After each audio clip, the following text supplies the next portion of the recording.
Bale guys, ang una kong tip pag bibili kayo ng aalagaan nyo ng baka o gagawin yung investment, unang-una, number one, bilhin nyo kulay puti.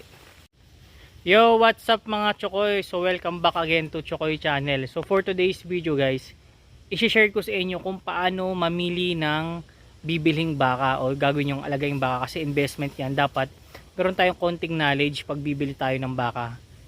Mag-research ka rin, konting background. Ako dati wala talaga akong idea kung paano mag-alaga ng baka, kung paano mamili. Pero ngayon, may Google na, may YouTube. So mag-research po tayo. So ngayon, i-share ko yung mga tips kung ano yung mga titingnan nyo bago kayo bumili ng baka. Pumili, gusto nila yung puti kaysa sa mga black or brown, kasi kala kasi ng iba yung brown tsaka black native, pero may mga may kulay din naman bakang magaganda, may lahi. Ayan, color white, mas maganda kasi tingnan nyo color white din. Tsaka mostly pag kulay puti yung baka na bibili natin, yan ay may lahing Brahman. So number 2 yung itatanong sa pagbibilhan nyo kung may lahi bang Brahman. Kasi guys, kung hindi nyo na itatanong, ang lahing Brahman ay matibay sa sakit, lalo na sa ulan. And ang Brahman po ay napakaganda dahil fit na fit siya sa ating climate dito sa ating bansa, tropical country. So napakatibay ng Brahman sa ulan at init. So number 2 po yun. Number 3, titingnan nyo ang baka kung siya ba ay matakaw kumain. Minsan pag may mga nakataling baka dyan, pag mamimili ka ng baka, pwede ka namang humingi ng damo, try mo pakainin kung nangangain. Kasi mamaya yung nabili yung baka, hindi pala nangangain, edi talo ka agad, kasi paano mo mapapakainin yun, 'di ba?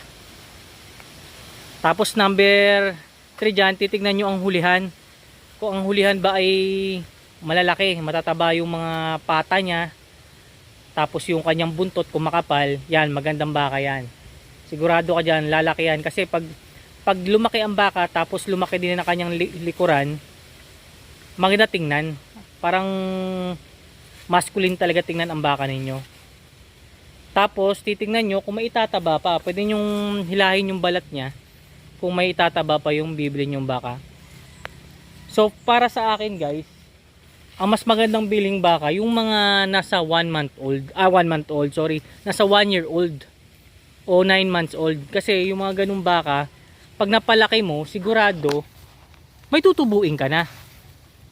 Kaso pag bibili ka kasi naman ganito kalaki, ito nasa presyuhang 58 to 60,000 na.